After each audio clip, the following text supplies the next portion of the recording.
Hello, my name is Imagery, and this is for assignment 2, guided imagery, and I'll be walking through my script. Now, this overall script is based off the PEDLEP program, which is pretty much broken down. The acronym is broken down into the physical nature of the movement, the specifics of the environment, the type of task, the timing of the movement, learning the content of the specific movement, the emotions, which could mean of the individual based off of the movement, and then lastly the perspective of the person, internal and external. For this specific assignment, I will be going through the fundamentals of a free throw and pretty much breaking it down based off of the acronym that I explained earlier.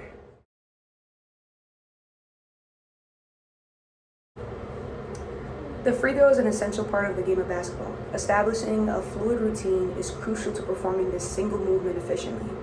As you step forward to the free throw line, remember to breathe, relax your mind, because there will be different things trying to throw you off your game.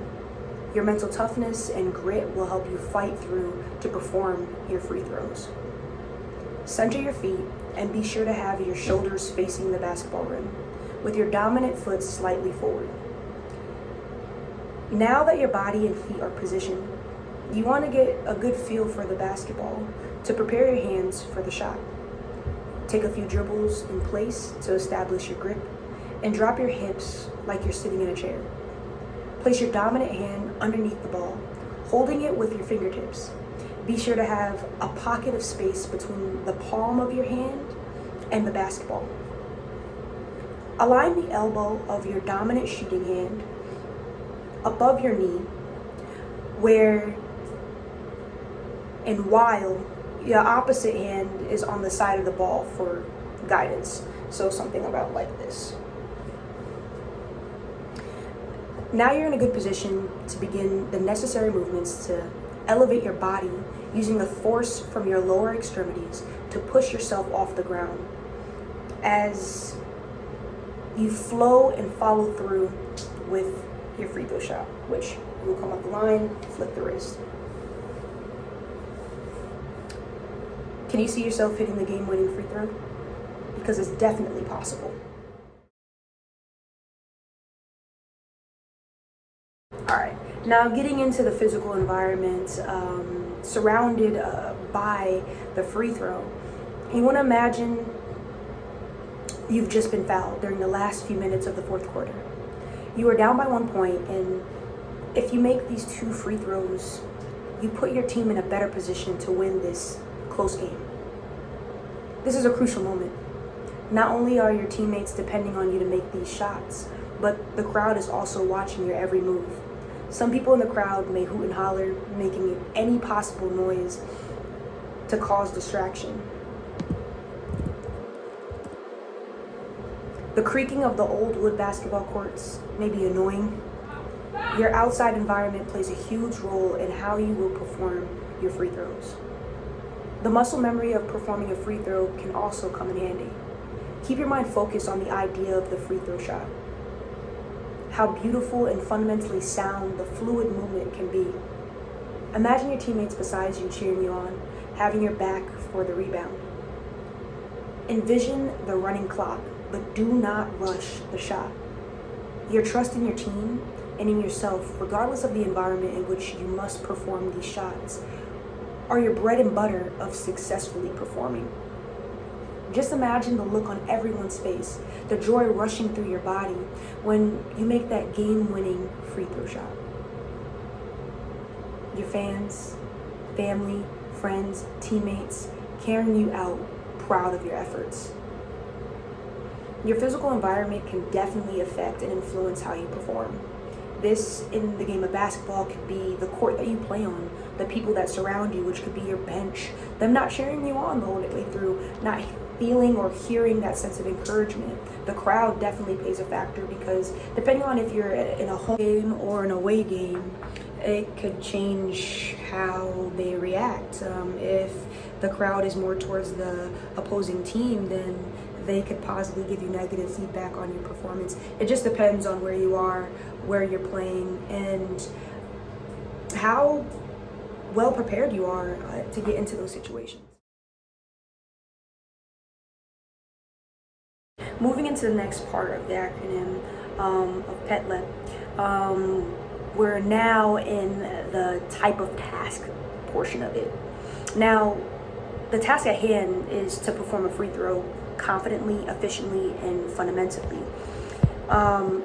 Repetition is key to building a good foundation to instill a great sense of muscle memory to shoot at a high level of performance. Undergoing a basketball IQ quiz specifically on skills and techniques of the free throw can ensure that an athlete's mind is in the right place for the task at hand. So when we're in practice or in a game situation, just giving certain cues and comments, positive comments, in order to get the player thinking. So for example, let's say Jackie is dribbling the ball down the court and I notice she's not focusing on the open wingman. Then I would hoot and holler, make sure you watch your left. You have an open man on your left-hand side. You know, little things like that. Or as simple as saying attack the basket, attack the basket. It's little reminders letting the player know what the task is, how they will accomplish advancing the ball and attacking the race.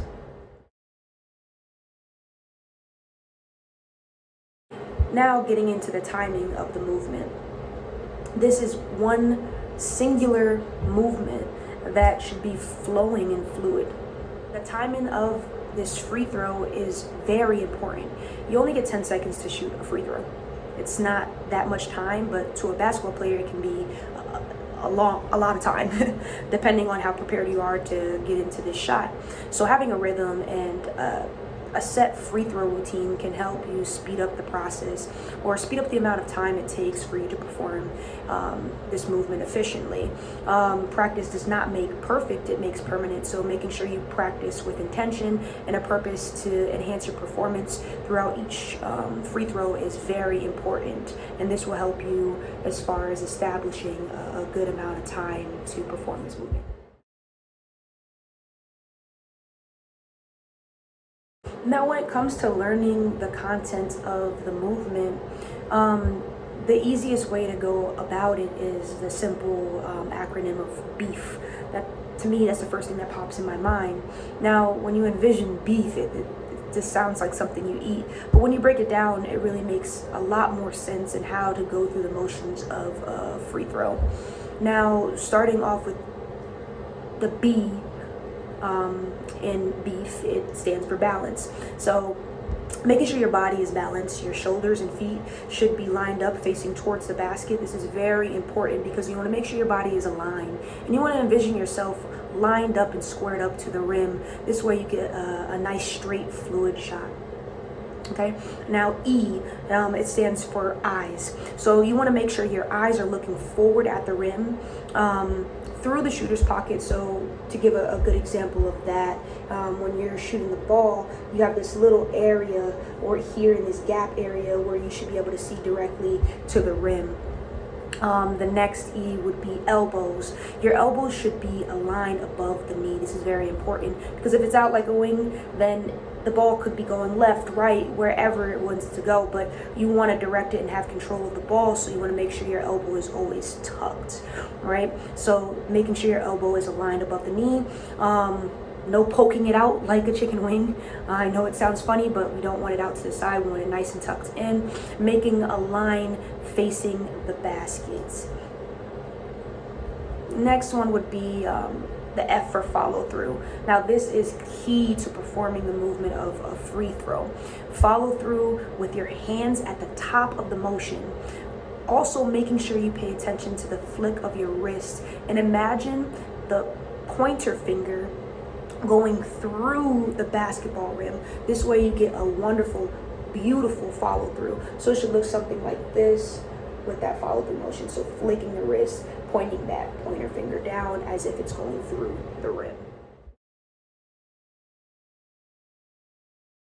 To the emotions of the movement. This can be a big thing, you know. You could feel a rush of joy of playing the game, something that you love, something that you've grown to love, and that is a-okay. Or feeling the pressure of all the eyes on you. the game has pressure, moments where there's a lot of pressure.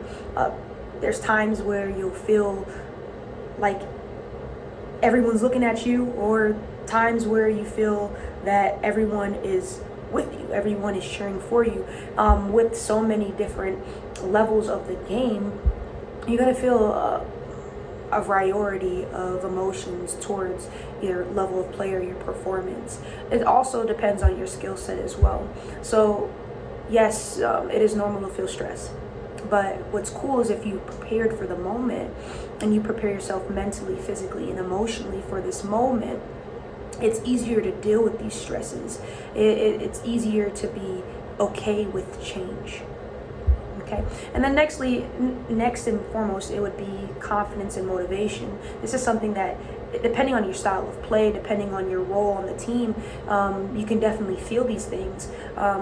Let's say a point guard. A point guard has a very important leadership role in facilitating the team. Some point guards come out so confident with the way that they move their body. They have a rhythm, a swag to it, which could also speak for their confidence non-verbally. Then you also get the players that will probably have the news with them, and if you can envision that, you hitting the last game-winning shot and the camera crew coming over to you asking you a bunch of questions right after you just hit this shot, it can be overwhelming. It could be exciting, depending on the moment, depending on the circumstances. Each person is going to pretty much process that differently. And that leads me to just pretty much preparing yourself for the competition with clarity. You know, this comes with having a personal perspective, whether that's internal or external. You know, you want to make sure you're prepared at all times. Imagery can be used for confidence, motivation, dealing with pressure, preparing your competition, and making sure that you have the control necessary to perform efficiently. Now, when we're getting into the internal aspect of imagery, internally imagining oneself, we talk about relaxing your mind and thinking of strategies to do so. Preparing your mind for a challenge. And that's not going to be the same from person to person. Let's say one person, you have a friend that's on your team, and they like to listen to music. They put their headbuds in. As soon as they get into the gym, they start to shoot around, and they get this upbeat feeling. They feel excited as soon as they hit their first warm-up layup. Coming into the game, they're fresh, they're ready, they're focused. For each person, it's not going to be the same. For one, it could be music. For another, it could be a great stretch. For some, it may be a motivational speech. You never know. Now, the external aspect of that, just mentally envisioning and watching yourself actually go through the motions of this specific movement of the free throw.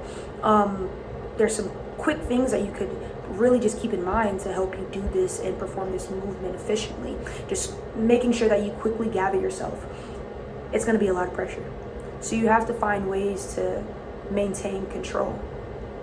So quickly gathering yourself and having a sense of consistency with your shooting process. So having a rhythm, finding a routine, something that's going to calm you down while you're under that pressure, while you're tired in the fourth quarter, physically, mentally, and emotionally tired. You want to make sure you find a consistent way of gathering yourself. Next, you also want to make sure you maintain control of the ball when your elbow is in alignment. And also, when you go through each step of the movement, you maintain control of the basketball, which is very important to completing a follow-through of the shot. Okay. Also, making sure that you release the ball at a very high arc to increase the chances of making the shot and the path of the basket. This will be your follow-through. So when you release high, you assure that the ball is going in a direct line straight to your target, which would be the rim. Now, also, one thing that I also have to say to people all the time is, yes, follow through with your shot.